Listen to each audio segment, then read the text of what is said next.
Hello, thank you, and welcome to our introduction to the 12-week Orisa Intensive. Today we are just going to do a quick overview of who and what exactly Orisa is. Now, the Yoruba belief system is that there is one supreme being. We call this supreme being Olodumare. And Olodumare basically means the supreme creator. Olodumare created the Orisa with the purpose of attending to humans and their affairs, so the earthly affairs of the world. The word Orisa actually means selected head, and what that means is that Olodumare created the Orisa, who are specific elevated conscious beings. Each reflects a different manifestation aspects of the Supreme Creator. And these aspects and their qualities can be seen as personified forces of nature. Now, all Orisa and their specific parts are specific parts or forces selected to exist within God. So let's talk about that for a moment. The Orisa exists within Olodumare, not outside of Olodumare. And that is something very important to note. Very similar to the Christian aspect of the Holy Trinity.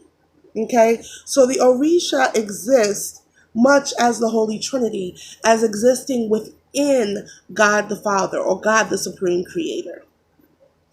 Each Orisa govern different parts of the universe, and as such, different aspects of each person's life. Which person on earth is not directly impacted and affected by the different elements, fire, air, water, land? All of them are influenced by the different elemental aspects of the universe. One can consider Orisa a special force unit that is following the orders or the command of the general, which in this case is going to be Olodumare. So a lot of people ask me, why not go directly to God? Why go through a middleman or intercessor or another entity besides God, the Supreme Creator? We believe that God is an infinite energy, too infinite to be understood in its entirety. So as such, it would be the equivalent of throwing somebody in kindergarten who was just now starting to understand alphabets and just now trying to understand adding and subtracting or even simple counting, and throwing them into a calculus class and expecting them to understand the information. Any reasonable person knows it does not work like that. Most human beings, we spend our whole lifetime just trying to learn and understand and master ourselves. And so Olodumare and its infinite wisdom gave us portions of itself, often personified in ways that the human psyche and the human consciousness can see itself in its reflection rather. And therefore process and begin to understand. What we understand is that by learning the parts, you can then understand or begin to understand the whole. The Orisa are elevated, more elevated than the human consciousness, but they are not as elevated as the Supreme Creator. Now, we are a nature-based culture. And it's important to understand that there is a difference between the Yoruba people and the tribal group that reside in Southwest Nigeria and West Africa, and the Yoruba culture is separate, and then you have the Yoruba religion, which does not always mean the same thing. You can refer to yourself as Yoruba, and a person who is of that tribal group will go, hey, what are you talking about? Are you of Yoruba descent? They're not going to quite understand that when you say Yoruba, you're referring to the religion, not specifically the culture or the people. So the correct terminology would be Isheshe Yoruba, which means the traditional religion of the Yoruba people. Okay? So understand that this culture and religion is nature-based.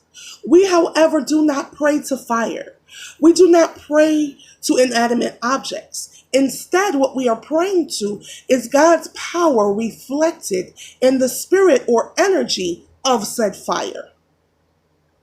Again, we're not praying to inanimate objects. We're not praying to rocks or stones. What we are praying to, rather, is the consciousness of that object and its connection to its and our creators. Again, its creator and our creator, which in a sense is exactly the same creator, Olodumare. Because we are all connected to God's essence as its creations, we are able to recognize the essence, the power, the consciousness of God in all things. We see God in everything, and therefore have a different name for the God that we are seeing in each manifestation in different circumstances. The faces of God are infinite, and as such, the God of the mountain or the manifestation of God in the mountain is going to be a different face or different manifestation or different energy of the God that we recognize of the ocean. And so that's how you have Orisha Oke and then you have Orisha Oshun. They are both aspects of God, but we recognize that they are different aspects of God. The Yoruba belief system is based on balance and polarities.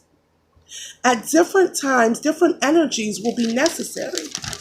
Think of it this way. You would never use a hammer to fix your toilet. Unless you plan to destroy it, the correct thing that you would need would be a plunger or maybe a screwdriver, but not a hammer in that aspect. So we understand that for different situations, it's always going to call for different energies or different tools or different aspects of the same thing. Okay. Now we believe again in polarity of Olodumare. The contradictory powers and aspects of Orisha and of God is what gives balance, making Olodumare a neutral entity or a balanced entity. Olodumare is the ultimate balance. As Yoruba people, we don't strive for ultimate good or bad. We strive for balance. And there are simply forces that either build or forces that tear down. One could build up and not necessarily be good or pure, and something could be destructive and not necessarily evil. So let's put that with maybe a wrecking ball, or rather somebody or an entity that is building a skyscraper.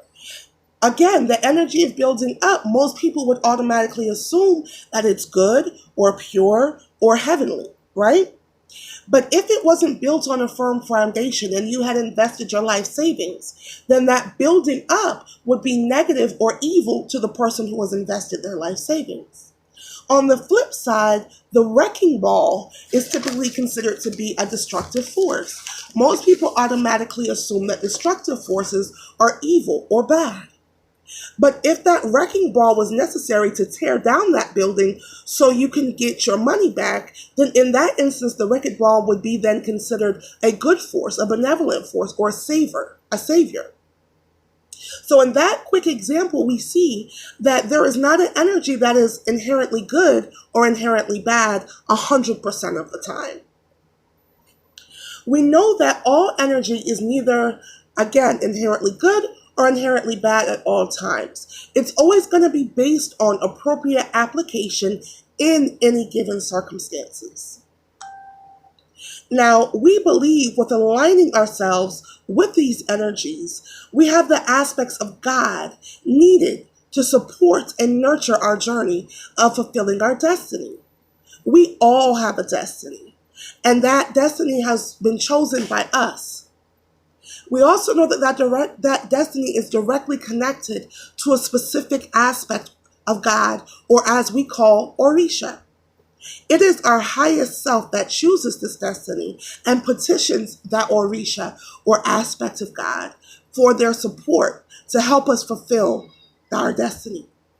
Through divination, we are given direction, what to do, what not to do, what behaviors to engage in, what behaviors to desist from doing, what foods to eat, what foods not to eat, all of which is designed to get us and to help us to maintain the alignment.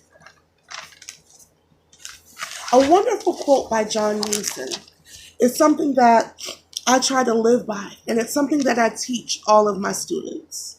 And it goes as such: the Yoruba religion is the science of allowing God to flow through you, thus transforming your whole life into a prayer, so that as God breathes, you breathe. That concludes our introductory class. I look forward to speaking, teaching, and learning with, through you, and teaching you as well. I thank you for your time. See you next week.